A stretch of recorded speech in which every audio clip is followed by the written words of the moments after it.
Today we're talking about something that almost every counselor experiences, but not everyone talks about: when the job follows you home.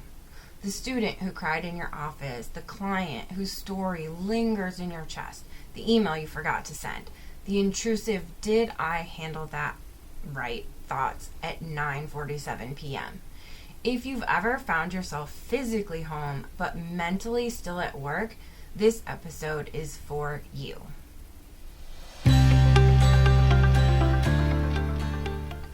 Welcome back to the Counselor HQ podcast. Today we're exploring emotional spillover, intrusive work thoughts, and how to transition out of counselor mode without shutting down your empathy or becoming someone that you're not. This one really hits home for me because when I was working at the school, my husband and I both worked at the same school, and for many years we both had the same students. I was their school counselor and he was their 8th grade math teacher.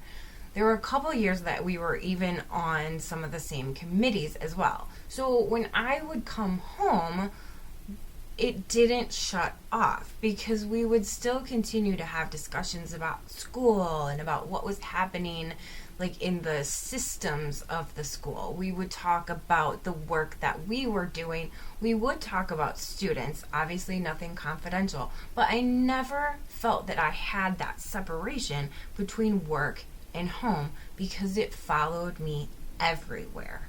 And so this episode is really important because I think that even though it might not be as intense for everyone, it does happen to all of us. It's hard to find that life home or that work home break.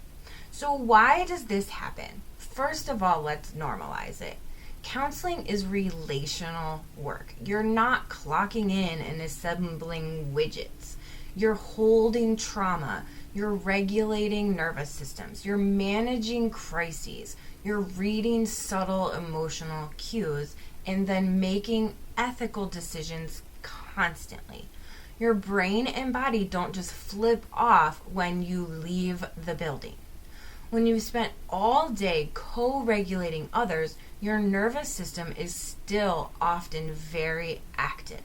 So when the job follows you home, it doesn't mean you're too sensitive or you lack boundaries or you're bad at compartmentalizing. It means that you care. But caring without containment often costs us dearly. So let's talk about emotional spillover.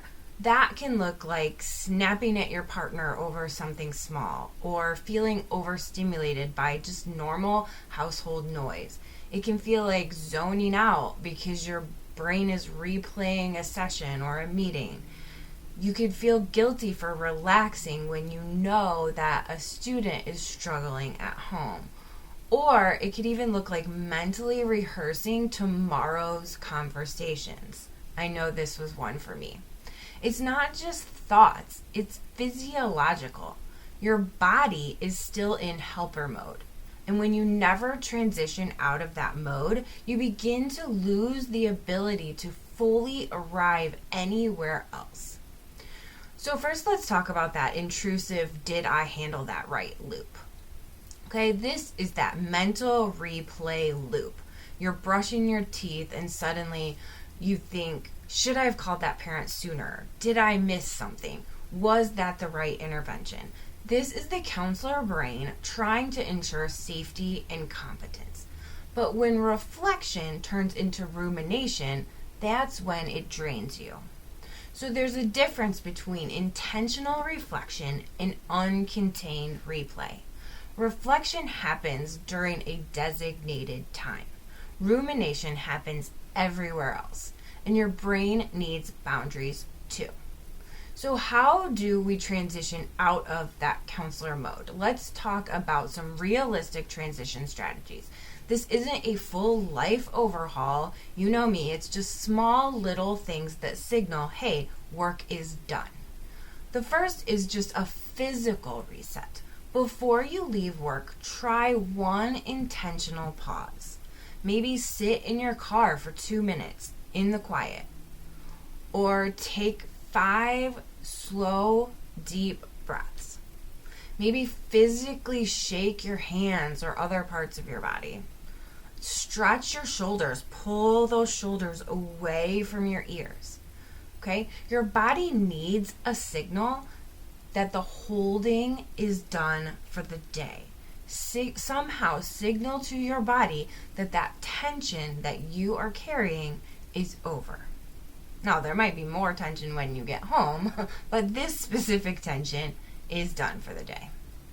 And then there's the containment sentence. At the end of the day, I want you to quietly tell yourself, I did what I could with what I had today.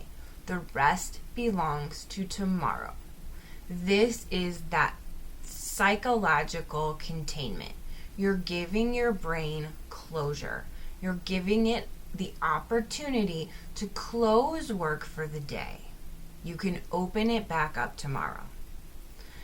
Another great idea is when you go home and change your clothes, change your mode. Be intentional about it. It sounds really simple, but it works. When you go home, you change your clothes, right? Most of us. I mean, I wear sweats all day for the most part. But when I was working in an office, I would come home and I would immediately change clothes. Okay? When you change your clothes, let it symbolize, I am not in counselor mode right now. I am in human mode. These rituals don't have to be dramatic to be effective. It's just having that conscientious, that cognitive awareness that this is what is happening. Then there's the parking lot method. If a thought keeps looping, write it down. Put it somewhere. One sentence. On a sticky note, on a note in your phone. Then tell yourself, I have captured this. I don't need to keep carrying it. What I would do is I would email it to myself. Then I would see it the next morning. Okay? If I knew I didn't want to forget it, I would email it to myself, to my work email, and then I knew I can look at this tomorrow. I didn't have to deal with it right then. I could deal with it later. Your brain relaxes when it knows it won't forget. So doing that little thing will help you release it in the moment, but still not forget it. And then the best one is to give yourself permission to be off duty. You are allowed to not solve problems. You are allowed to not process things. You are allowed to not emotionally hold space for everyone at home. Being empathic does not mean being available 24/7. You can care deeply and still rest deeply. So sometimes counselors can resist transitioning out of work mode because of fear. Fear that if I stop thinking about it, I'll miss something. Fear that if I relax, I'm not committed enough. Fear that if I detach, I don't care. But here's the truth. Constant mental engagement does not equal better care. In fact, sustainable care requires detachment. You cannot pour from a nervous system that never resets. So how do we hold that space without losing ourselves?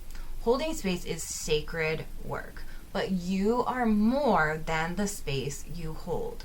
You are a partner, a friend, a parent, a person with hobbies, likes, dislikes, a human with needs. When you transition intentionally, you are not abandoning your clients or your students. You are protecting the version of you who will show up for them tomorrow. So here is a gentle practice for this week. This week, choose one transitional ritual. Just one, just to get started. Maybe it's that 2-minute pause in your car. Maybe it's writing that containment sentence. Maybe it's changing your clothes immediately when you get home and being aware that this signals you are not at work. Maybe it's turning off email notifications after a certain time, like 5 p.m. Okay, start small because consistency matters more than intensity. In closing, when the job follows you home, it is usually because you care, right? But caring doesn't require constant carrying. You are allowed to step out of counselor mode. You are allowed to rest. You are allowed to be a whole person. Thank you for the space you hold every day, and thank you for remembering to hold space for yourself too. I am so glad that you are here, and I will see you in the next episode.